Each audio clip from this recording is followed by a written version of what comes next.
Professor Kythara sat at her desk in the morning light.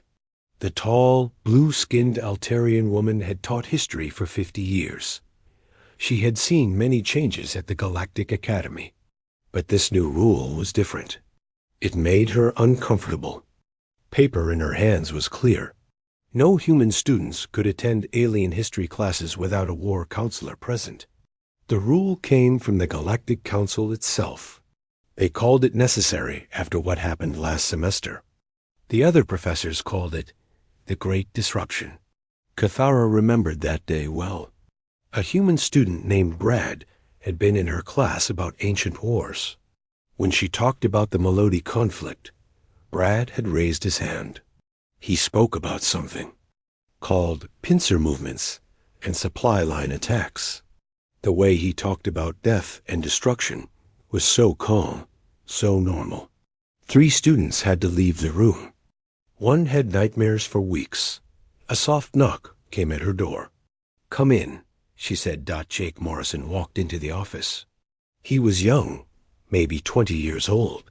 His brown hair was messy, and he smiled easily. Behind him came Dr. Lisa Carter. She was older, with kind eyes and gray hair. She carried a medical bag and a tablet. "Professor Kythara?" Jake said. "I'm the new human exchange student. This is Dr. Carter, my war counselor."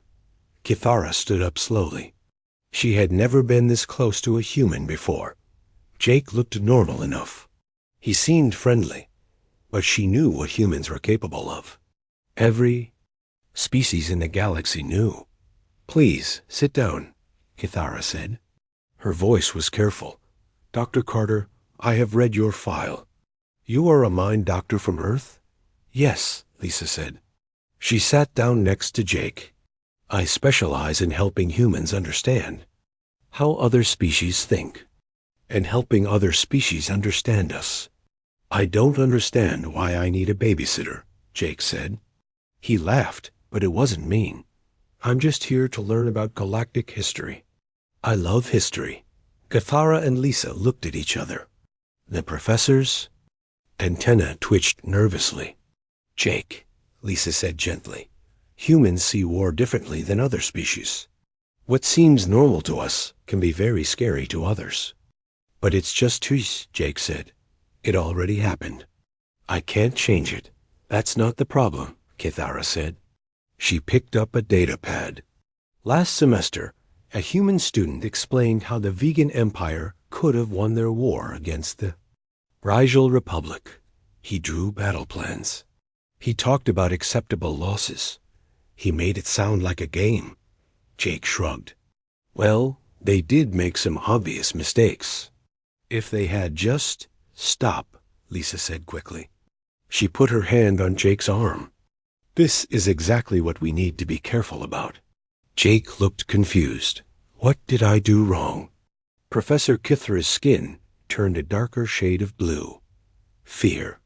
You just started planning a war that happened 300 years ago. You think about it like solving a puzzle. Isn't that what history is?" Jake asked. "Learning from mistakes?" "Not when the mistakes are about killing people," Kythara said.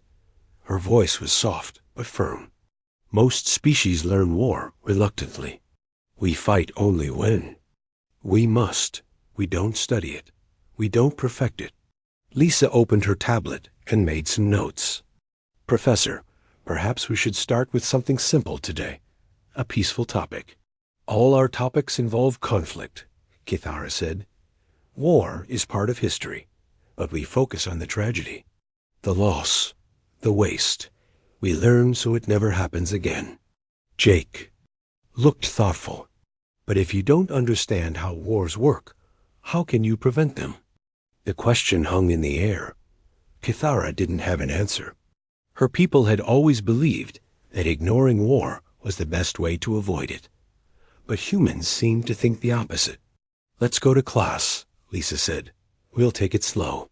The classroom was large and circular. Students from 12 different species sat around curved tables. Jake saw beings with tentacles, others with wings. some that looked like walking crystals. They all turned to look at him when he entered. "Class," Professor Kithara said, "we have a new student. Jake Morrison from Earth. Dr. Carter is here to help us all understand each other better." A student with purple fur raised her hand. "Is it true that humans learn about war in school?" Jake nodded. "Sure, we study battles, tactics, famous generals. It's part of our history." Several students shifted uncomfortably. The purple-furred student looked shocked. "But war is terrible. Why would you want to learn about it?" "Because it happened," Jake said simply. "And because it's interesting. Like the Battle of Hastings in 1066 changed everything for my planet. If William had landed somewhere else, or if Harold had waited for reinforcements." "Jake," Lisa said quietly. "Remember what we talked about." "Right, sorry." Jake looked around the room. "I guess I get excited about history." Professor Kithara cleared her throat. "Today we will discuss the Zephyrian conflict. This was a terrible war that lasted 300 years. 2 entire species were lost. It shows us how civilizations can lose their way." She activated a holographic display. Star systems appeared in the air, with red lines showing battle movements. The Zephyrians were a proud people. They lived on a world with limited resources. When they met the androids, there was competition for mining rights. Jake raised his hand. "Professor, why didn't they just—" "Let her finish," Lisa said quickly. "The war began with small raids," Kithara continued. "Both sides expected it to end quickly. Instead, it grew bigger and bigger. Allies joined on both sides. Weapons became more deadly. Entire worlds were destroyed." The holographic display showed the expansion of the conflict. Red zones spread across the galaxy like a disease. In the end, the Zephyrians and androids were extinct. Their allies were badly damaged. The war solved nothing. Jake's hand was up again. Lisa tried to stop him, but he was already talking. "But Professor, the Zephyrians had several chances to end this war quickly. Look at the star map.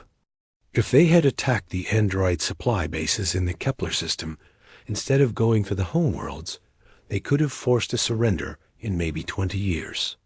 And the androids made an even bigger mistake. They spread their forces too thin.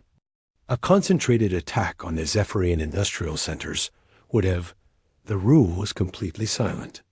Every alien student stared at Jake with wide eyes or whatever they had instead of eyes. Some looked scared. Others looked sick. "Jake," Lisa said firmly, "that's enough for today. But I'm just saying they could have avoided all those deaths if—" "They had better strategy," Jake said. He looked around the room. "Why is everyone staring at me?" A student with crystal skin stood up quickly and left the room. Another one with tentacles made a sound like crying. The purple-furred student covered her face with her hands. "Class dismissed," Professor Kithara said. Her voice was shaking as the students filed out. Jake sat in confusion. "I don't understand. What did I do wrong? I was trying to help." Lisa closed her tablet and sighed. "Jake, you just described how to kill billions of people more efficiently. And you did it like you were explaining how to fix a broken machine." "But it already happened," Jake said. "I can't change history. I was just pointing out their mistakes." "That's exactly the problem," Professor Kithara said. She sat down heavily. "You see war as a problem to be solved. We see it as a tragedy to be mourned. Double quotes Dr. Carter packed her things. I think we need to have a long talk about how humans think differently from other species." As they left the classroom, Jake looked back at the holographic display still showing the Zephyrian conflict. In his mind, he could see a dozen ways the war could have ended sooner. He still didn't understand why that was a bad thing. Outside, other students whispered as they passed. Word was already spreading about the human who talked about ancient. Wars like they were chess games. The War Counselor program was going to be busier than anyone had expected. 3 weeks had passed since Jake's first day at the academy. Dr. Lisa Carter sat in her small office, looking at her notes. The pages were full of incidents. Each one followed the same pattern. Jake would listen to Professor Cathara talk about a historical conflict. The professor would explain how tragic it was, how it could have been avoided. Then Jake would raise his hand and explain exactly how one side could have won quickly. Lisa turned to a fresh page in her notebook. Today's topic was the Centauri trade wars. She hoped it would be different. Trade wars were about money, not fighting. Maybe Jake would stay quiet in the classroom. Jake sat in his usual seat near the back. The other students had started avoiding him, not because they were mean, but because his comments made them uncomfortable. The purple-furred student named Zara had even changed her seat to be farther away. Today we discussed the Centauri trade wars, Professor Cathara said. Her blue skin looked tired. Teaching with Jake in class was exhausting. This conflict lasted 50 years. It was fought with economics, not weapons. A holographic display showed trade routes between star systems. Green lines represented peaceful trade. Red lines showed disrupted routes. The Centaurians controlled the main shipping lanes. The Betelgeuse Federation wanted access to new markets. Instead of war, they used tariffs and trade blocks. Jake was already taking notes. Lisa watched him nervously. She could see the wheels turning in his mind. Both sides lost money, Cathara continued. Ships sat empty in ports. Workers lost jobs. Families went hungry. The war ended when both sides realized they were destroying themselves. A student with tentacles raised her hand. Professor, why didn't they just negotiate from the beginning? Pride, Cathara said sadly. Both sides wanted to look strong. They thought the other side would give up first. Jake's hand shot up. Lisa tried to catch his eye, but he was already talking. Actually, Professor, the Centaurians made a basic strategic error. They focused on defensive measures instead of offensive ones. Look at the trade routes. Jake stood up and walked to the holographic display. He pointed at several star systems. If the Centaurians had attacked the Betelgeuse fuel depots here, and here, they could have crippled their entire merchant fleet. No fuel means no ships. No ships means no trade war. The room went quiet. Jake continued, getting more excited. And see these mining colonies? The Betelgeuse Federation needed rare metals from them. A simple blockade would have forced them to surrender in months, not years. The Centaurians wasted time with trade sanctions when they should have gone for the supply lines. A student with crystal skin started to shake. Another one with wings. Looked like she might be sick. The acceptable casualty rate would have been minimal, Jake said. Maybe a few thousand workers in the mining colonies. But compare that to the millions who starved during the 50-year trade war. That was too much. Zara, the purple-furred student, ran out of the room. 2 others followed her. Jake looked around in confusion. Jake, sit down, Lisa said firmly. No, but I'm just explaining how they could have ended it faster, Jake said. Isn't that better? Fewer people would have died. You're talking about attacking civilians, Professor Cathara said. Her voice was shaking. Mining colonies are full of families, children. But in a trade war, families starve anyway, Jake said. At least this way it would have been over quickly. Lisa stood up. Class dismissed. Jake, we need to talk. As the students filed out, they whispered among themselves. Jake heard words like dangerous and scary. He still didn't understand why. Jake, Lisa said when they were alone, you just described how to turn a trade dispute into a shooting war. You talked about acceptable casualties like you were discussing the weather. I was trying to help, Jake said. If they had better strategy, the war would have ended sooner. That's not the point, Professor Kithara said. You see every conflict as a problem to be solved with force. We see them as tragedies to be avoided. Lisa made more notes. This was worse than she had expected. Jake wasn't trying to be cruel. He genuinely thought he was being helpful. That made it more frightening, not less. The next day brought a new disaster. The topic was the eternal peace of Valdris. This was the most celebrated treaty in galactic history. Every species learned about it in school. It had ended the worst war in galactic history and created lasting peace. The eternal peace of Valdris, Professor Kithara said, is our greatest achievement. After the 1,000-year war, all species came together. They signed a treaty that has kept peace for 500 years. The holographic display showed the beautiful ceremony. Representatives from hundreds of species standing together. Children from every world releasing doves into the sky. It was the most hopeful moment in galactic history. The treaty created buffer zones between hostile species, Kithara explained. It established trade rules that were fair to everyone. It created the Galactic Council to settle disputes peacefully. Jake was quiet for most of the lesson. Lisa began to hope he would stay that way. Then, near the end of class, he raised his hand. Professor, I've been studying the eternal peace of Valdris. I think it was a mistake. The room fell silent. Even Lisa looked shocked. Jake was criticizing the most beloved treaty in galactic history. The Valdris Empire had just won the 1,000-year war, Jake continued. They had the strongest military in the galaxy. Instead of making peace, they should have continued fighting. Several students gasped. One with tentacles made a sound like crying. If they had conquered the remaining hostile species, there would be no conflicts now. One government, one law, one people. True peace, not just a treaty that could be broken.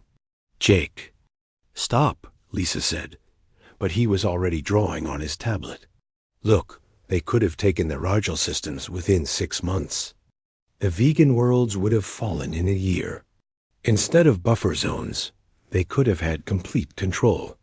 No more wars, because there would be no one left to fight. Jake looked up at the shocked faces around him. Don't you see? The eternal peace of Valdris isn't really peace.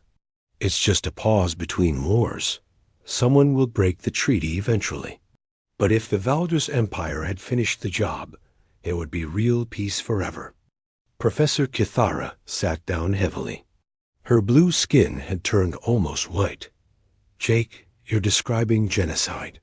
The complete destruction of entire species. I'm describing efficiency, Jake said. One short war instead of thousands of small ones. It's like cutting off a limb to save the body. The crystal-skinned student stood up and left, and another. Soon, only Jake and Lisa were left in the classroom with Professor Kithara. I don't understand, Jake said. Why is everyone so upset? I'm talking about preventing war, not causing it. Lisa closed her notebook. Her hands were shaking. Jake, you just suggested that the most peaceful treaty in galactic history was a mistake. You said it would have been better to commit genocide. But it would have worked, Jake said. No more conflicts, no more suffering, just peace. That's not peace, Professor Kithara said. That's conquest. That's the extinction of free will. Jake looked genuinely confused. But the result is the same. No more war. Lisa realized something terrifying. Jake wasn't evil. He wasn't trying to hurt anyone. He was just thinking like a human. And that was exactly the problem. Jake, we need to stop coming to class for a while, Lisa said. I need to talk to some people. But I'm learning so much, Jake said. And I'm helping Professor Kithara understand these historical conflicts better. Professor Kithara laughed, but it wasn't a happy sound. Jake, you're not helping me understand. You're helping me realize how little I understand about humans. As they left the classroom, Lisa made a decision. She needed to contact the Galactic Council. Jake's comments were getting worse, not better. And if other humans thought the same way, she didn't want to think about what that meant for the galaxy. That night, Lisa sent a long report to Earth. She described Jake's comments about the Zephyrian conflict, the Centauri trade wars, and this eternal peace of Valdris.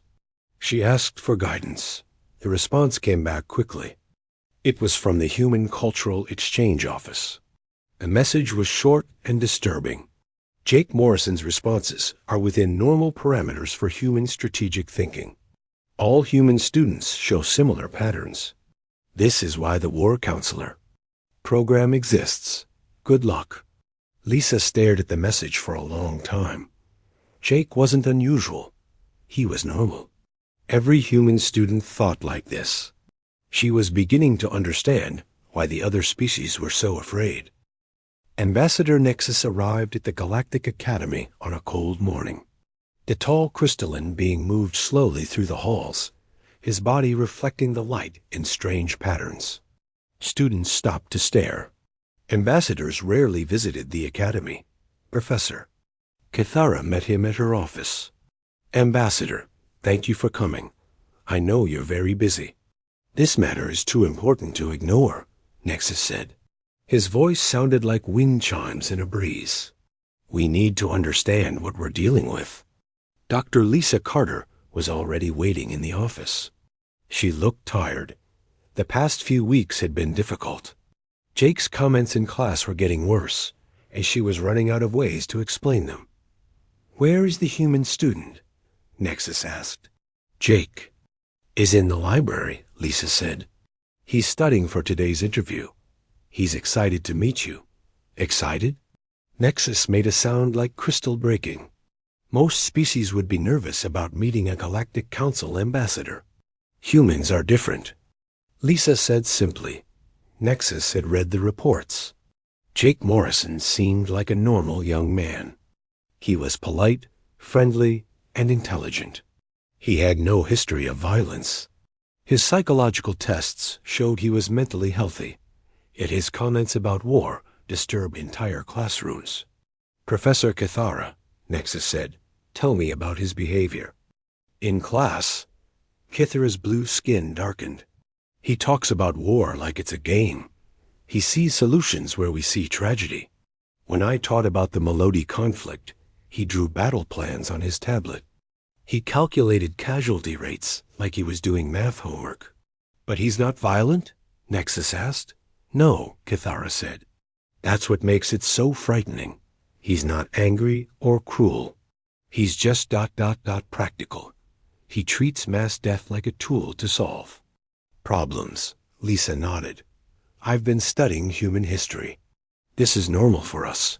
Every human child learns about war. We have games about it, stories about it. We celebrate great generals and famous battles. But why? Nexus asked. Most species learn about war reluctantly. We teach it as a cautionary tale, something to avoid. Because humans have always been at war, Lisa said. For millions of years, we fought each other. We got very good at it. Too good. A knock came at the door. Jake entered, smiling brightly. Dr. Carter said you wanted to meet me, Ambassador. This is so cool. I've never met a crystalline before. Nexus studied Jake carefully. The young man seemed completely relaxed. Most species would be intimidated by meeting a council ambassador. Jake looked like he was meeting a friend. Jake Morrison. Nexus said, I have come to understand your perspective on galactic history. Great, Jake said. I have so many questions. Like, why did the Altarian Empire fall so quickly? They had superior technology and numbers, but they made terrible strategic choices. Lisa and Kithara exchanged glances. Jake was doing it again. Perhaps, Nexus said carefully, you could explain what you mean. Jake pulled out his tablet. Well, look at this map. The Altarians controlled the inner systems, but they left their outer colonies barely defended. Any decent military commander would have attacked the weak points first. Jake's fingers moved across the screen, drawing lines and circles. A coordinated strike here, and here would have cut their supply lines. Then you hit their industrial centers while they're trying to defend the colonies. Classic pincer movement. Jake, Lisa said quietly, remember what we talked about. I know, Jake said. But this is history. I'm just explaining what happened. No, Nexus said. You're explaining what could have happened. You're seeing possibilities that didn't exist. Jake looked confused. But they did exist. The Altarians' enemies just weren't smart enough to see them. Or maybe they didn't want to see them, Kithara said. Maybe they didn't want to think about the most efficient way to kill people. But that's how you win wars, Jake said. You have to think about these things, or you lose. And losing means your people die instead of theirs. Nexus made notes on his own tablet. Jake on Earth, do all humans think like this? Pretty much, Jake said. I mean, some people are better at strategy than others. But everyone learns the basics. How to read a battlefield, how to spot weaknesses, how to plan attacks. Even children? Nexus asked. Especially children, Jake said. We play war games all the time. Video games, board games, sports. Competition is fun. Lisa felt sick. She had grown up on Earth, but she had never really thought about it this way. Humans did play war games constantly. They did study battles and generals. They did think about strategy and tactics like it was normal. Jake, Nexus said, what do you think about the current peace in the galaxy? Jake thought for a moment. It's nice, I guess. But it's not really peace. It's just a bunch of treaties. Someone will break them eventually. They always do. And when that happens? Nexus asked. Well, whoever's better prepared will win, Jake said. That's how it works. The side with better strategy, better weapons, better leadership. It's not complicated. Nexus looked at Lisa. Dr. Carter, is this truly normal human thinking? Lisa nodded slowly. Yes. Jake isn't unusual. He's actually quite typical. Most humans would give similar answers. But you're different, Kithara said. To Lisa, you don't talk about war like Jake does. I'm a doctor, Lisa said. I've trained myself to think about healing, not fighting. But if you asked me to plan a military campaign, ... She trailed off. You could do it, Nexus said. It wasn't a question. Yes, Lisa admitted. I could. Most humans could. We've been doing it for so long. It's instinctive. Jake looked around the room. Is that bad? I mean, understanding war seems useful. How can you prevent something you don't understand? That's exactly the problem, Nexus said. You understand war too well. You see it as a tool to solve problems. We see it as a problem to be solved. But tools can be used for good things, Jake said. Like if someone attacks the galaxy, wouldn't you want people who know how to fight back? The room fell silent. It was a good question. The galactic species had lived in peace for so long, they had forgotten how to fight. If a real threat appeared, they would be helpless. Jake, Nexus said, what if I told you that your way of thinking terrifies other species? Jake looked surprised. Really? But I'm trying to help. I'm showing them how to avoid mistakes. You're showing them how to commit genocide more efficiently, Kithara said. That's not helpful. That's horrifying. But if you're going to fight, you should fight to win, Jake said. Half measures just make wars longer and more painful. Lisa realized something important. Jake, other species don't think about fighting to win. They think about fighting to survive. There's a difference. I don't get it, Jake said. Humans fight to conquer, Lisa explained. We fight to eliminate threats permanently. Other species fight to make threats go away temporarily. But that's not efficient, Jake said. If you don't solve the problem completely, you'll just have to fight again later. Nexus made more notes. Dr. Carter, how many humans are there in the galaxy? About 50,000, Lisa said. Most are traders, scientists, diplomats. Only a few hundred are students like Jake, and they all think like this? To some degree, yes. It's part of human nature. Nexus stood up. I need to report this to the council. This is more serious than we thought. What do you mean? Jake asked. Jake, Nexus said gently, your species has a gift for warfare that frightens the rest of the galaxy. You see solutions where we see only problems. You think about strategy like we think about breathing. Is that bad? Jake asked. It could be, Nexus said. Or it could be exactly what we need. The council must decide. As Nexus left, Jake looked at Lisa and Cathara. I still don't understand what I did wrong. I was just trying to help. Lisa put her hand on his shoulder. That's what scares them, Jake. You're not trying to hurt anyone. You're just thinking like a human. And that's dangerous enough. Outside, Nexus sent a message to the Galactic Council. The subject line was simple. The human problem is bigger than we thought. The message described Jake's casual attitude toward warfare, his ability to see strategic solutions instantly, and his complete lack of understanding about why this frightened.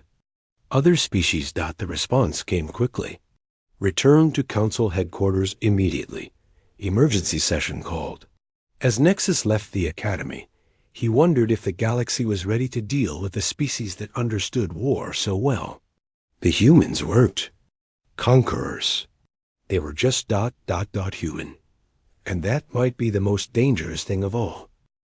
The message from the Galactic Council arrived early in the morning. Dr. Lisa Carter read it 3 times before she believed it. The council wanted to test Jake Morrison. They had chosen the most difficult mystery in galactic history. The Void. War? Lisa said to herself. They want him to solve the Void War? She had studied the mystery in medical school. Every species had tried to understand what happened to the ethereal civilization. They had simply vanished one day, leaving behind empty cities and strange warnings. It was the greatest puzzle in galactic history. Lisa found Jake in the Academy library. He was reading about ancient battles, as usual. His tablet showed maps of some long-forgotten conflict. He looked up when she approached.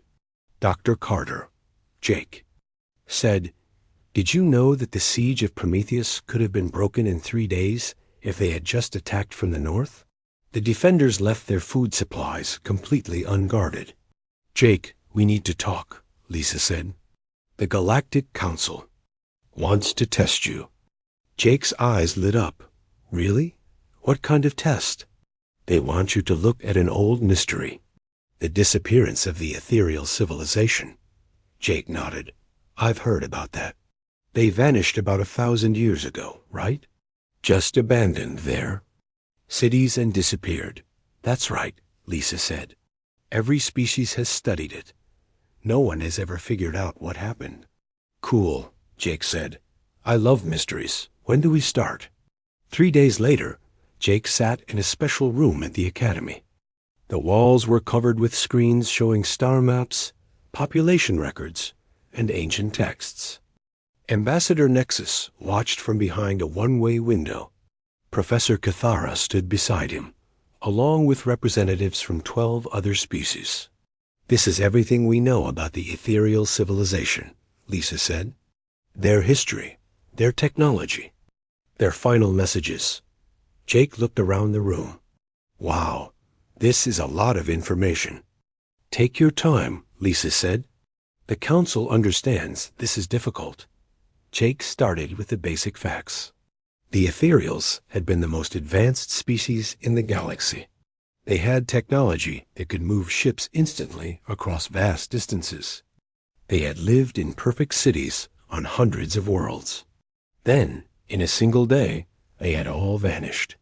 Their last message mentioned the darkness between stars. Jake read from an ancient text. They said it was coming for them. They said they had to run. Every species has tried to understand what that means, Lisa said. Some think it was a cosmic disaster. Others believe it was an unknown enemy. Jake studied the star maps. The ethereal worlds were scattered across the galaxy, but they had all been abandoned at the same time. No bodies were found. No signs of struggle. Just empty buildings and abandoned technology. They had instant travel, Jake said. They could go anywhere in the galaxy immediately. Yes, Lisa said. That's what makes it so mysterious. If they could travel instantly, how did some enemy catch them all at once? Jake pulled up population records. How many ethereals were there? About 50 billion, Lisa said. They lived on over 300 worlds. Jake made notes on his tablet. And they all disappeared on the same day? As far as we can tell, yes.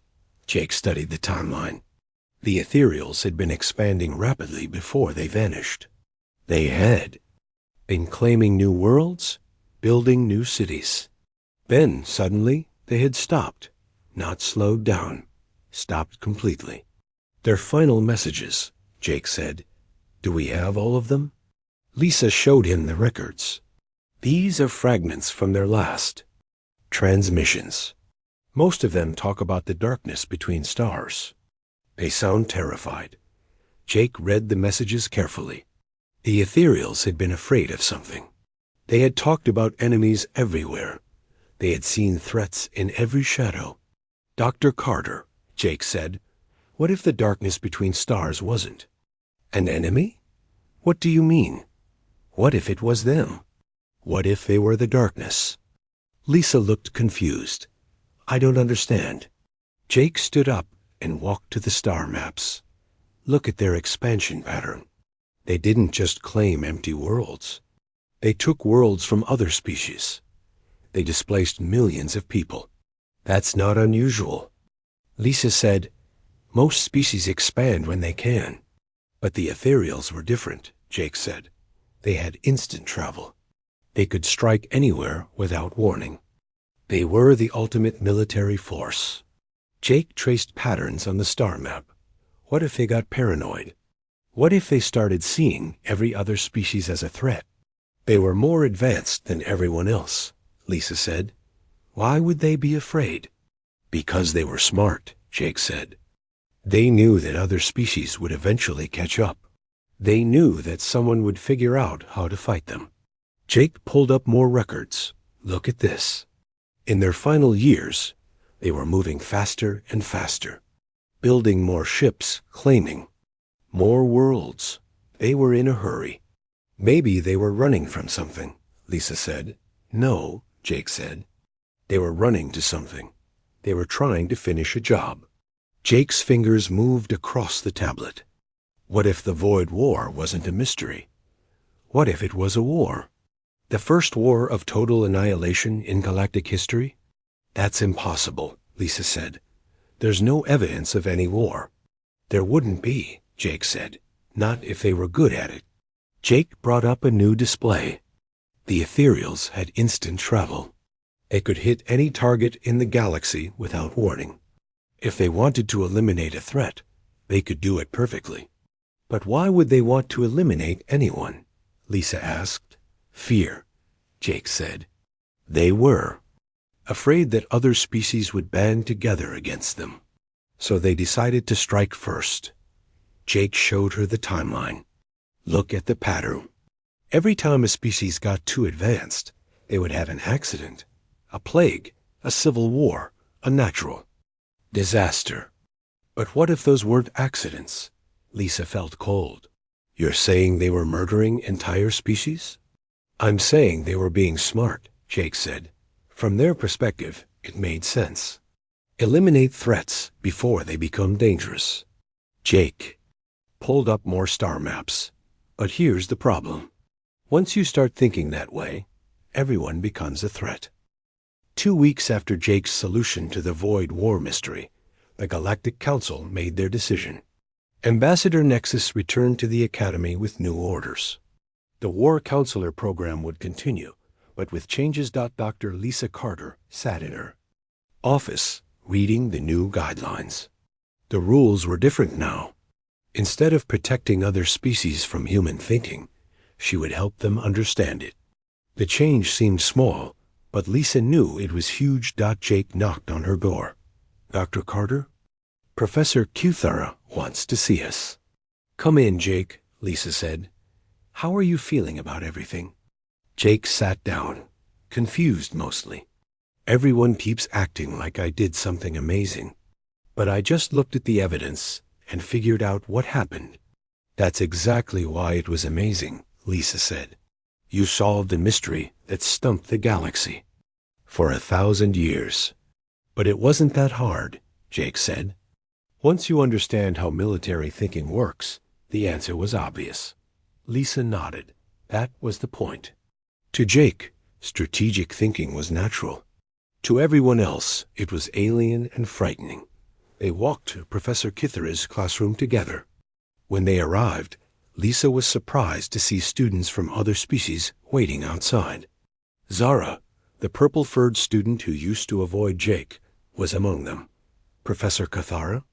Lisa said, What's going on? The blue-skinned professor looked nervous but determined.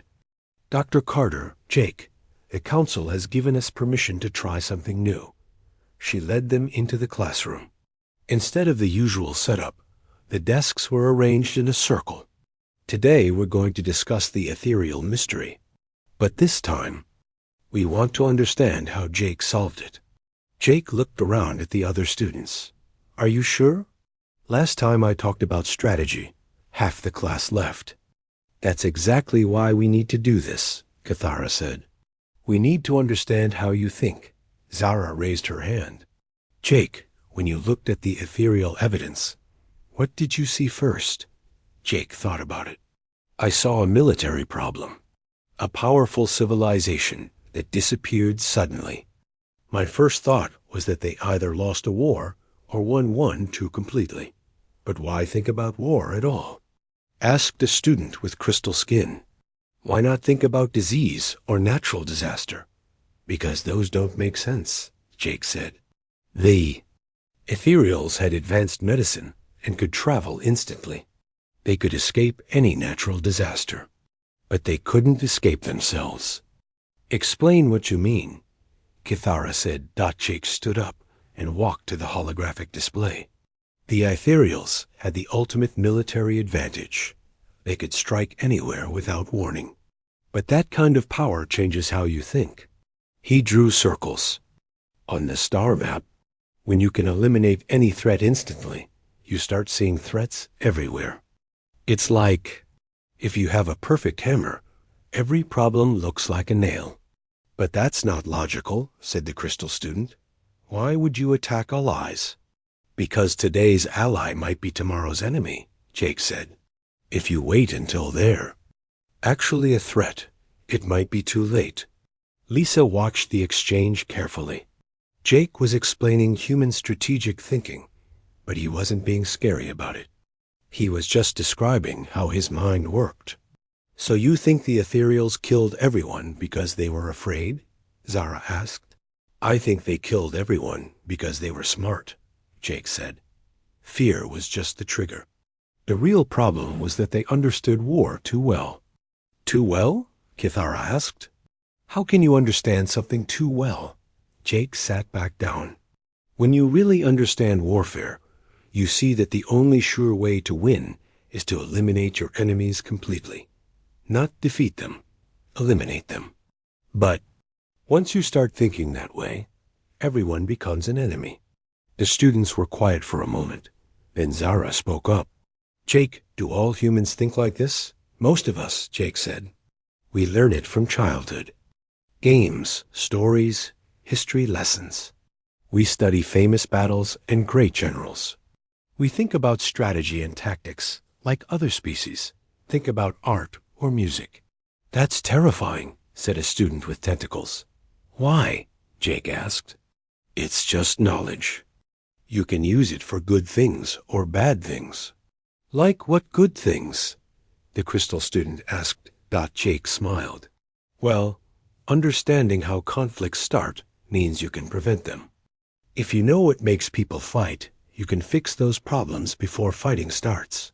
Dr. Carter spoke up. Jake, show them what you mean. Jake pulled up a current news report on his tablet. There's tension between the vegan colonies and the Centauri trade routes.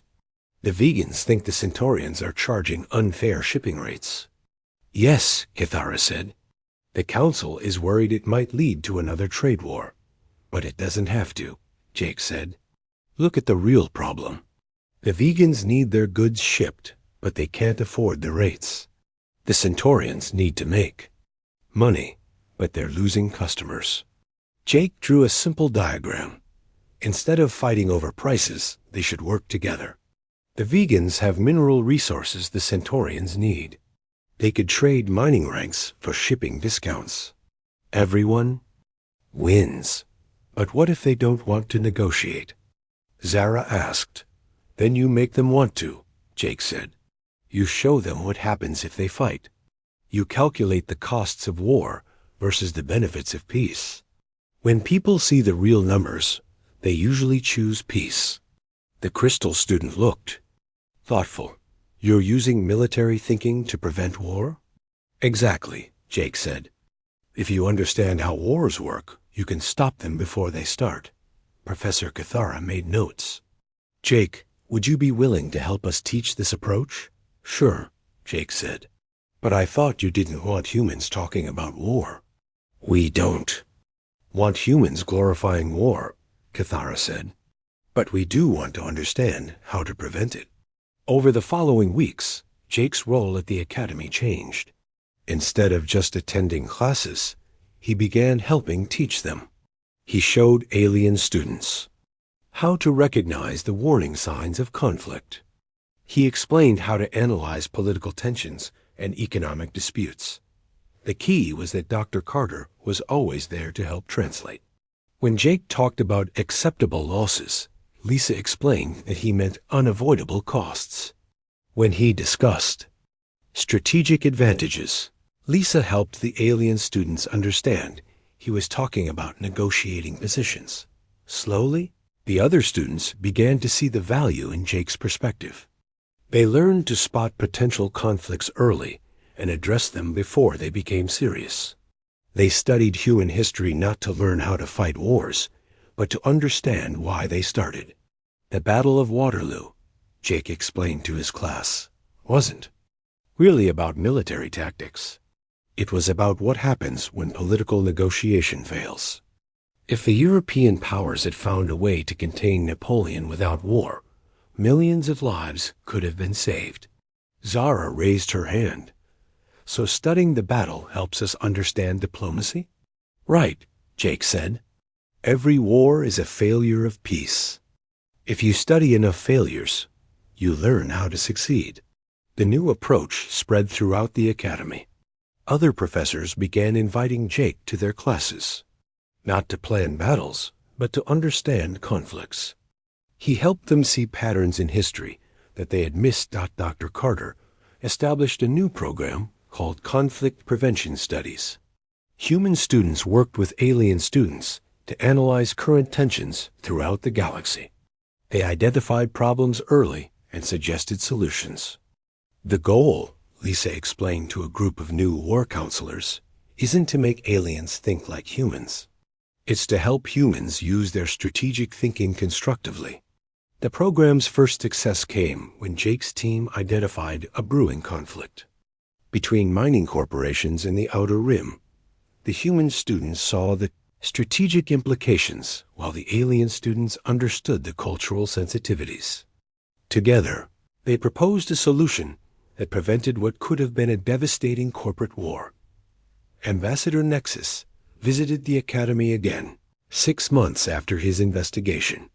He found Jake teaching a mixed class of humans and aliens about resource management and territorial disputes. The key thing to remember, Jake was saying, is that most conflicts aren't about what people say they're about. The Terran water wars weren't really about water. They were about control, respect, and fear of the future. A young Altarian student raised her hand. But how do you address those deeper issues? By talking about them directly, Jake said. Most people fight because they're afraid their needs won't be met. If you can guarantee those needs in other ways, the fighting stops. After class, Nexus spoke with Jake and Lisa privately. The council is impressed with your progress, he said. Crime rates are down in systems where your students have implemented conflict prevention programs. It's working better than we hoped, Lisa said. The alien students bring cultural understanding that humans lack. The human students bring strategic analysis that aliens find difficult. Together, they're very effective.